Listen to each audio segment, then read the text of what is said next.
Everyone, Radhe Radhe. आप सभी का हमारे चैनल में बहुत बहुत स्वागत है। सुबह सुबह का समय है, सुबह के लगभग 6 बज रहे हैं अभी। और हम दोनों जो है ना छत पर आ गए थे। हल्की हल्की सर्दी है और हमारे पंडित जी कभी शांति से बैठते ही नहीं है। जब भी मैं इनको छत पर लेकर आती हूँ कि चलो हम लोग ऊपर थोड़ा सा घूमेंगे, थोड़ा टाइम पास करेंगे, थोड़ा सा एक दूसरे के साथ वक्त गुजारेंगे, पंडित जी जो है ना ऊपर आके कुछ ना कुछ काम ढूंढ ही लेते हैं। मतलब इनको शांति से नहीं बैठना होता है। तो पता नहीं अभी भी कुछ काम में उलझ गए हैं। और वीडियो बहुत खास है, बहुत कुछ आप लोगों के साथ इस वीडियो में शेयर करूंगी, तो प्लीज वीडियो को लाइक जरूर कीजिएगा।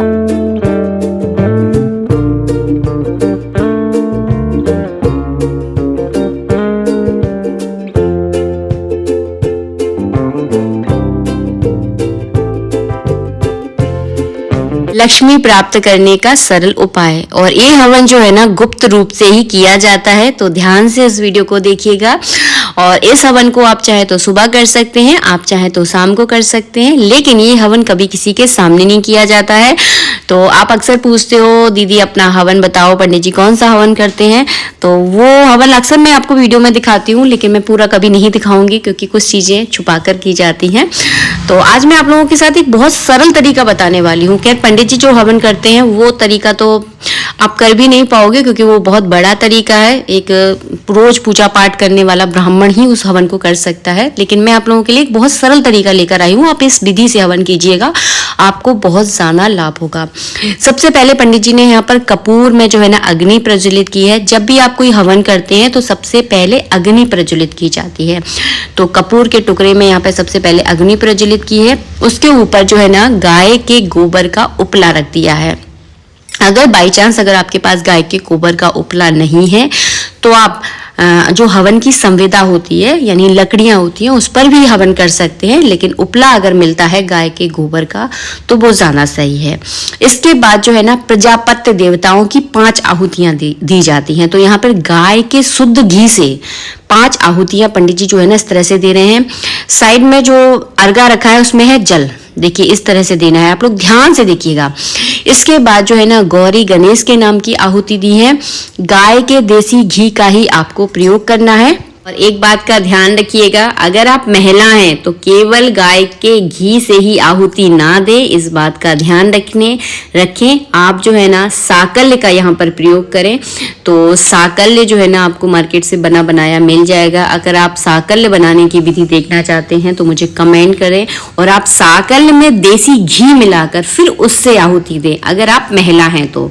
अगर आप पुरुष हैं तो पुरुष केवल देसी घी से भी जो है ना आहुति दे सकते हैं, महिलाएं नहीं देती हैं, इस बात का आपको ध्यान रखना है। और हाँ, ये हवन आपको कम से कम 1.25 महीने तक जरूर करना है। हमारे यहाँ तो सालों से हो रहा है, खैर कम से कम 1.25 महीने कीजिए और फिर देखिए इसके रिजल्ट आपको थोड़ा थोड़ा खुद को महसूस होने लगेगा, अगर आपको ईश्वर में आस्था है तो इस हवन को इस तरह से किया जाता है। गौरी गणेश की आहुति देने के बाद आपको क्या करना है, श्री सूक्त, लक्ष्मी प्राप्त करने के लिए श्री सूक्त बहुत अच्छा उपाय है।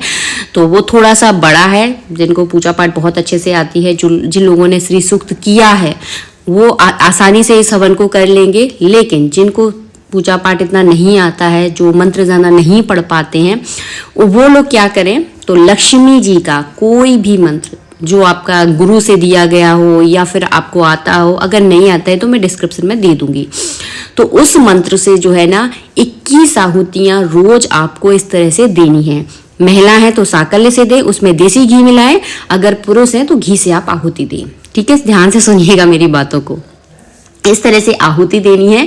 और हाँ, पूरब की तरफ या फिर आपको उत्तर की तरफ मुख करके इस हवन को करना है। जब भी कभी आपके यहाँ कोई मेहमान आए तो उनके सामने रख कर मत बैठ जाना, कहते हैं कि नज़र बहुत जल्दी लग जाती है। तो इस तरह से जो है ना क्या है, एक को देखकर दूसरा भी मतलब घर जाके वो कहता है अरे उनके यहाँ तो ऐसा हवन हो रहा था लक्ष्मी प्राप्ति का, तो एक नज़र जो है ना लगती है, बाकी आपकी मर्जी है। तो इस तरह से जो है ना आपको हवन करना है। अब मैं बता रही हूँ आपको भोग लगाने की विधि। 21 आहुतियाँ कम से कम आपको देनी है। भोग लगाने की विधि ध्यान से देखिएगा।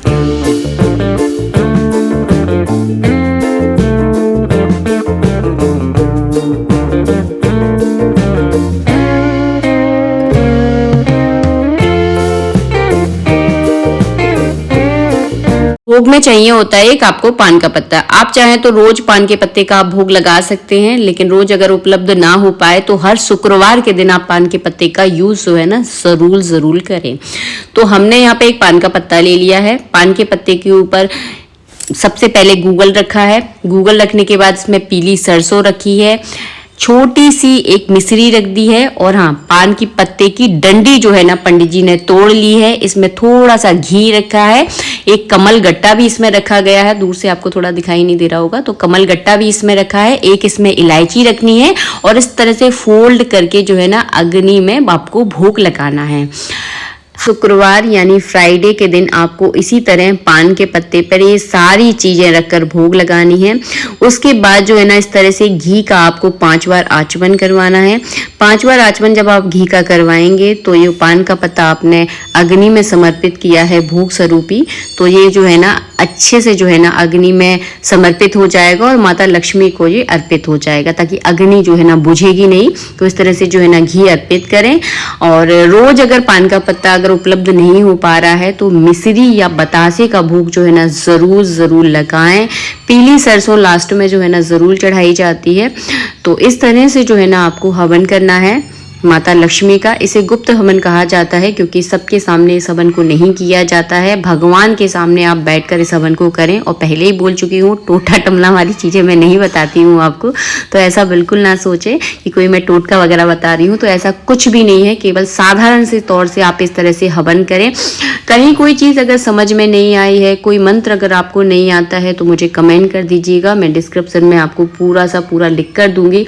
जब प्रजापति देवताओं की जब आहुति दी जाती है तो क्या बोलना है, तो उसके लिए एक विस्तार मंत्र होता है, तो आप ना बोलें तो जाना सही है, क्योंकि अब जब अशुद्ध बोलोगे तो उसका पाप लगेगा। तो केवल आप आहुतियाँ दें तो वो आप लोगों के लिए जाना सही रहेगा। आज के लिए इतना ही, नेक्स्ट वीडियो में मिलेंगे। राधे राधे।